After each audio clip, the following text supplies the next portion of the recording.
నాకు తెలుసు ఏ పనైనా సరే నీకే చెప్తాడని. ఇప్పుడు షాక్ తగిలి గిలగిల్లాడిపోవాలి.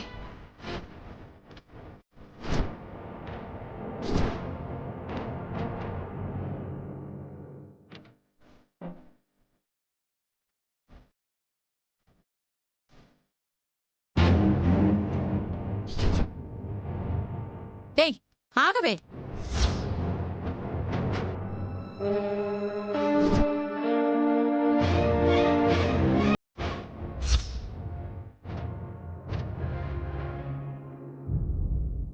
నువ్వేంటే నా కొడుకు ఫోన్కి ఛార్జింగ్ పెట్టేది?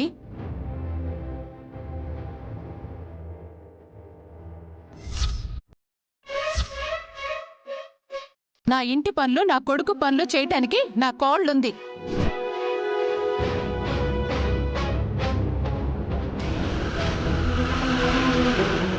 సంపద చూస్తూ ఊరుకుంటావే? ఏయ్ నువ్విట్రావే.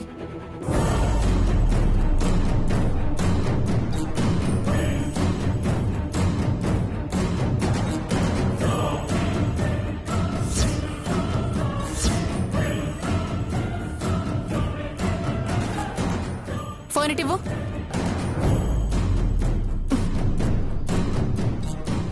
ఏయ్ నువ్వు వెళ్ళి ఫోన్కి ఛార్జింగ్ పెట్టవే.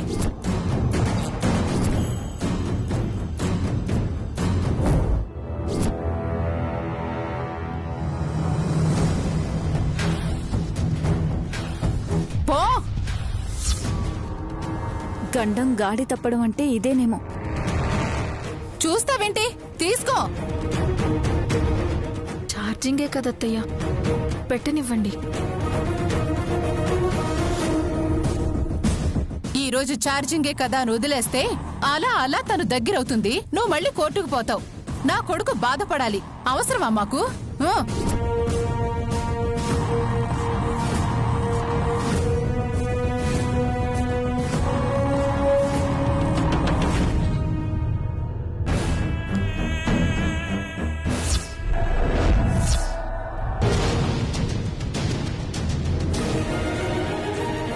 ఎవరు తీసిన గోతిలో వాళ్లే పడ్డమంటే ఇదేనా?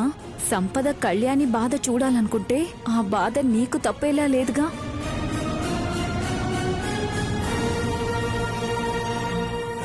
ఆగు సంపద.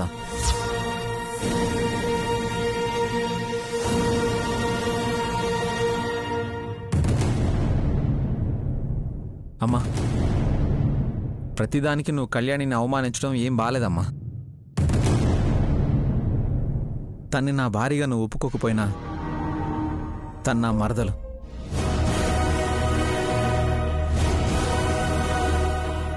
ప్రతిదానికి అలా పరాయిదాన్ని చేసి మాట్లాడాల్సిన అవసరం లేదమ్మా.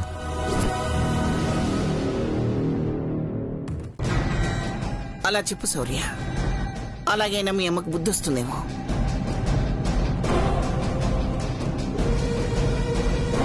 కళ్యాణి, నువ్వేం మా అమ్మ మాటలు పట్టించుకోకు. నువ్వు వెళ్ళి ఛార్జింగ్లో పెట్టు.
కళ్యాణి, అమ్మా కళ్యాణి, కళ్యాణి, కళ్యాణి,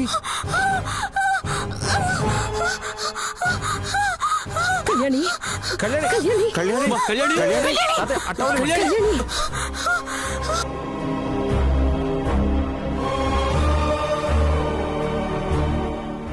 కళ్యాణి అమ్మా, కళ్యాణి కళ్యాణి కళ్యాణి కళ్యాణి కళ్యాణి ఏం కాలేదు కదా ఏం కాలేదు కదా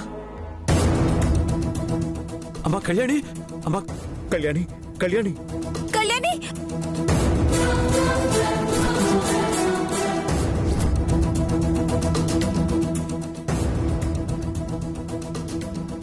కళ్యాణి కళ్యాణి ఏం కాలేదు కదమ్మా? నాకేం కాలేదు.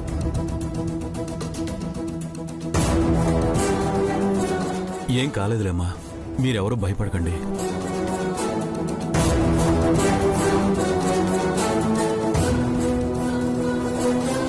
కొద్దిలో ఎంత ప్రమాదం తప్పింది.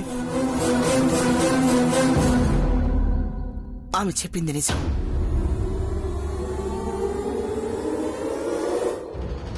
నిజంగానే ఇంటికేదో శని పట్టింది. ఏదో దుష్టశక్తి మనకి కీడు చేయాలని చూస్తుంది. ఇంకా ఆలోచించకూడదు, ఆలస్యం చేయకూడదు. బ్యాంకులో ఉన్న నగలన్నీ తీసుకొచ్చి సీతారాముల కళ్యాణం అంగరంగ వైభవంగా జరిపించాలి. ఆమె చెప్పినట్టే చేద్దాం.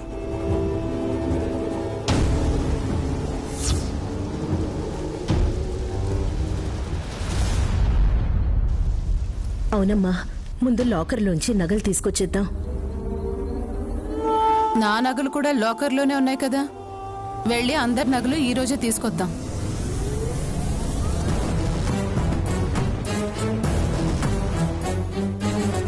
కళ్యాణి పదమ్మా, రెస్ట్ తీసుకుందువు గాని.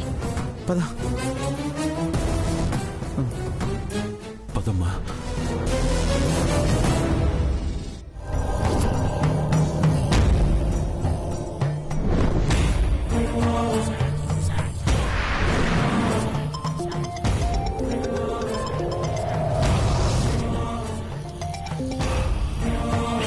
చెప్పు శామ్. Good news. మనం కోరుకున్నట్లే బ్యాంక్లో నుంచి బంగారం అంతా బయటకొస్తుంది. రావడానికి దారి వేసిందే నేను, రాకుండా ఎలా ఉంటాను? నగలు తీసుకురావాలని అందరూ బ్యాంకుకు వెళ్లారు. అంటే ఇంట్లో వాళ్ళందరిది బ్యాంకులో పెట్టిన బంగారం మొత్తం బయటకొచ్చేస్తుంది. ఇంకా చూస్తూ ఊరుకోవడం ఎందుకు? రాగానే బంగారం తీసుకొని వచ్చేనా? వద్దు శామ్, నువ్వు అలాంటి రిస్క్ చేయాల్సిన అవసరం లేదు. అందుకు నేనున్నాను కదా. నువ్వైనా రిస్క్ తీసుకోవడం ఎందుకు? ఏం పర్వాలేదు శామ్, ఈ ఒక్కరోజు ఓపిక పట్టు. రేపు అందరూ సీతారామ కళ్యాణంలో బిజీగా ఉంటారు. వాళ్ళ పనిలో వాళ్ళుండగా నీ చేతికి మట్టి అంటకుండా నా పని నేను పూర్తి చేస్తాను. నువ్వు అక్కడే ఉండాలి. బంగారం మాయం కావాలి. అది ఎలా అనేది నేను చూసుకుంటాను. నేను ఈ నెంబర్ కూడా మార్చేస్తున్నాను. మళ్ళీ నాకు ఫోన్ చేయకు. బాయ్. సరే సిద్ధు, బాయ్.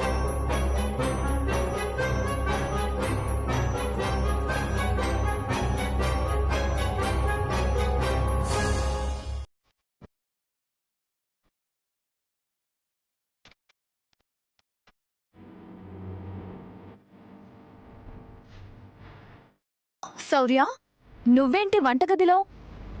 పాలు కాస్తున్నాను అత్తయ్య. పాలా? ఎవరికి? ఇంకెవరికి? నా భార్యకి. భార్య అంటే? అర్థం కావట్లేదు అత్తయ్య. అంటే ఏంటని అడుగుతున్నావు? కళ్యాణికి. నీకెన్ని కష్టాలొచ్చాయో చూడు.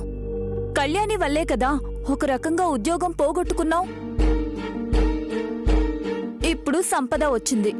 రావడం రావడం మీ ఇద్దరిని విడదీసింది. మీ ఇంట్లో ఏమో గీత పెట్టింది. మీ బంధానికి వాత పెట్టింది. బంధం బలహీనంగా ఉన్నప్పుడు బయట వాళ్ళు వచ్చి వాతలు పెడతారు. కళ్యాణిది నాది అలాంటి బంధం కాదులే అత్తయ్య. కాకపోవడం ఏంటి శౌర్య? కళ్యాణి ఇప్పుడు పుట్టింటికి చేరింది. అయినా నువ్విదిగో ఇలా పాలు నీళ్లు ఇచ్చి సేవలు చేయాల్సి వస్తుంది. అవును, నీకు బాలేదు అన్నప్పుడు మామయ్య గారు ఇలాంటి పనులు ఎప్పుడు చేయలేదా?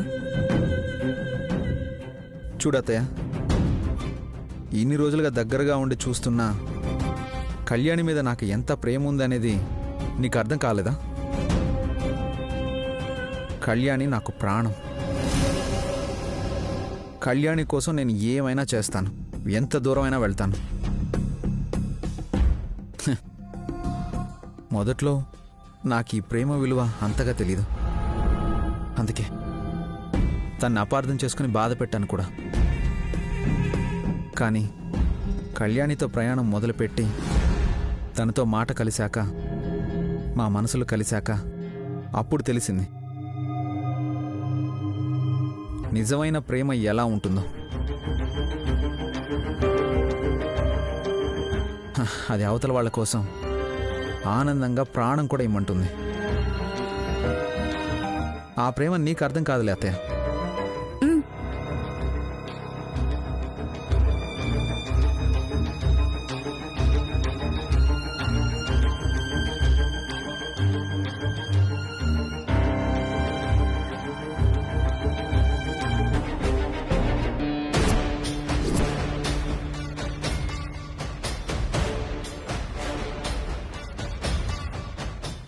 విన్నావా? కళ్యాణి గురించి, తన ప్రేమ గురించి ఎంత గొప్పగా మాట్లాడుతున్నాడు. అంత విలువైన మాటలు అనవసరంగా గాల్లో కలిసిపోవటం ఎందుకని ఇదిగో రికార్డ్ కూడా చేశాను.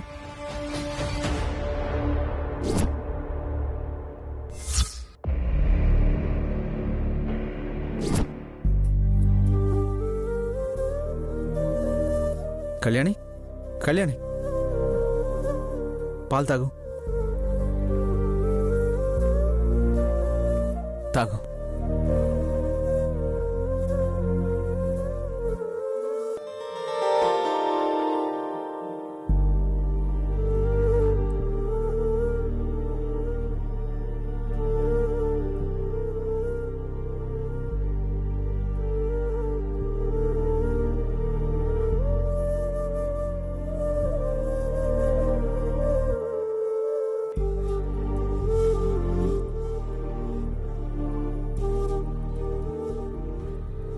ఆఫీసర్, ఏంటిది? నాకేం కాలేదు. ఇప్పుడు నేను బానే ఉన్నాను. అయ్యో కళ్యాణి, కాసేపు రెస్ట్ తీసుకో కళ్యాణి. మీరు నా పక్కనుండగా నాకేమవుతుంది ఆఫీసర్? సరే పద, బెడ్రూమ్లో పడుకుందు గాని. ఏ నా కాళ్ళుండగా నీ కాళ్లతో నడవాల్సిన అవసరం ఏముంది?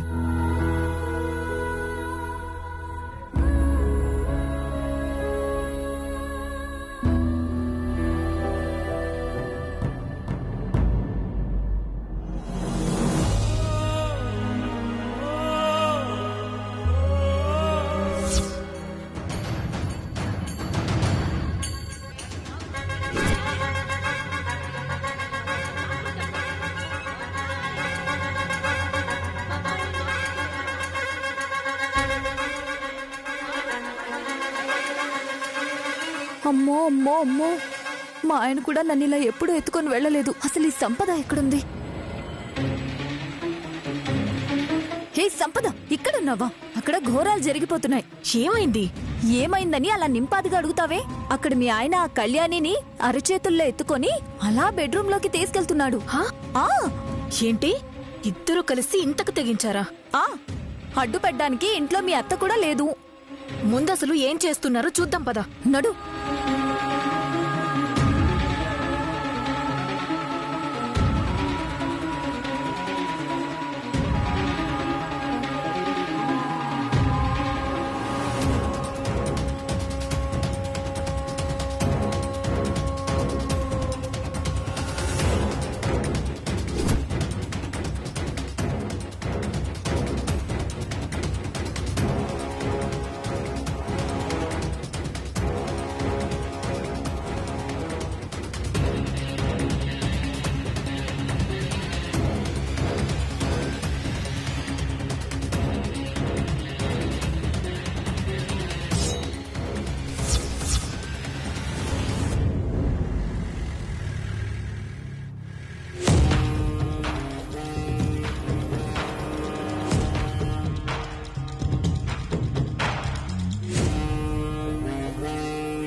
ఏంటి? ఏంటంటే ఏమని చెప్పనా? నా మీద మీరు చూపిస్తున్న ప్రేమకి మీకు ఏమిచ్చి రుణం తీర్చుకోగలనా? ప్రేమ అంటే స్వార్థం లేనిది. ప్రేమకి రుణం ఉండదు తీర్చుకోవడానికి. ప్రేమకి బదులివ్వగలిగేది ప్రేమను మాత్రమే.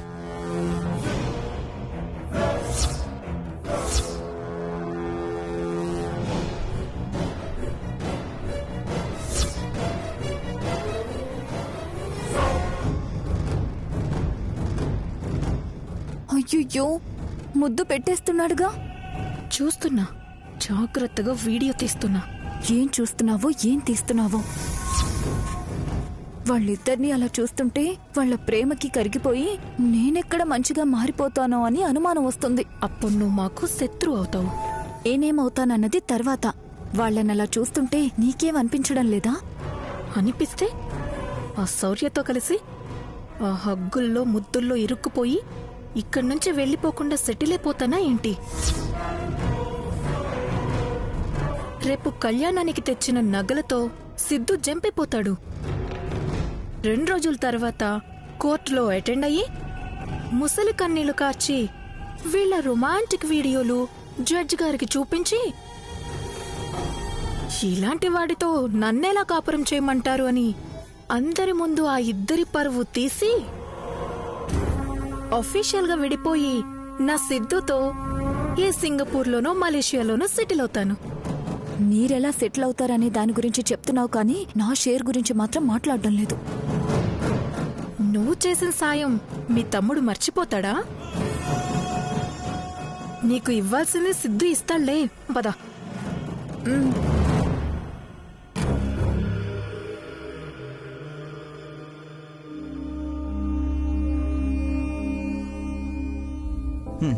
ఈ పాలు తాగు. నేనేమైనా పాపాయినా పదే పదే పాలు తాగడానికి? పాపాయి పూర్తిగా తాగేస్తుంది, కానీ నువ్వు మాత్రం సగం తాగి సగం నాకిస్తావు. భార్య భర్తలో సగం అని అది గుర్తు చేయడానికే పెద్దవాళ్ళు ఈ సిస్టమ్ పెట్టుంటారు.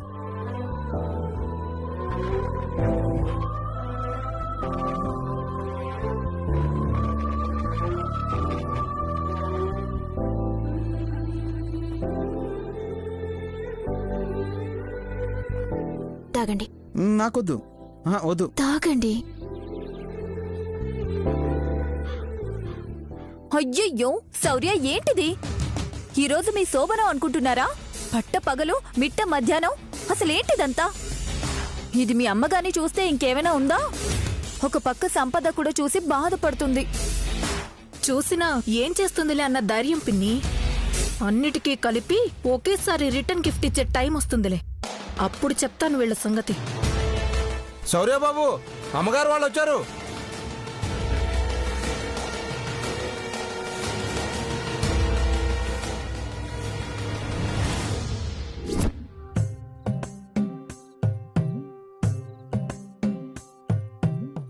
ఇవమ్మా అన్ని నగలు. అవునమ్మా, అనుపమ 7 వారాల నగలు, నా నగలు, మీ నగలు అన్నీ ఇవేనమ్మా.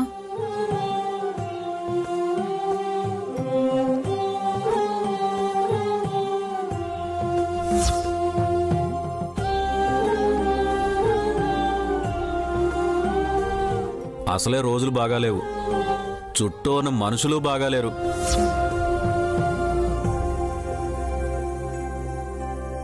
త్వరగా చూసి జాగ్రత్తగా దాచిపెట్టండి.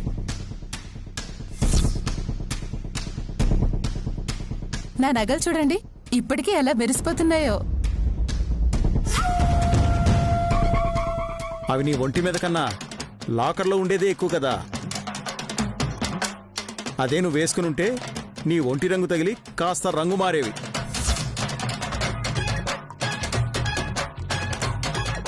నో రంగుకే. అవును మరి, నీ రంగుకే ఎండకి ఎండినా వానకి తడిసినా వెలిసిపోని రంగు. అబ్బా, చేత్తో పొడిచినట్లేదు, మంచం కూడా పొడుచుకున్నట్టుంది. చాలు, ఊరుకోండి మావయ్య. అత్తయ్యని ఏడిపించకండి.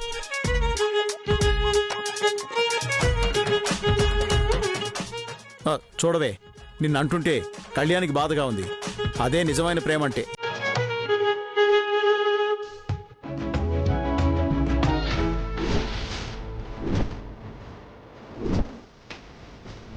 ఈ నగలే లక్షల విలువ చేస్తాయి.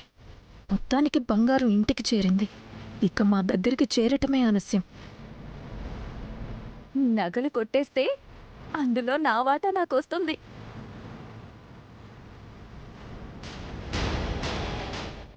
చూసింది చాలే.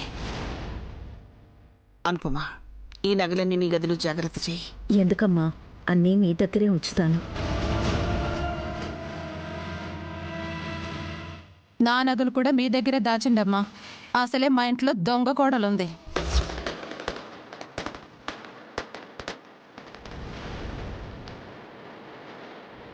నీ గదిలో ఉంటే పులి నోట్లో చేయి పెట్టే సాహసం ఎవ్వరూ చెయ్యరు కదా.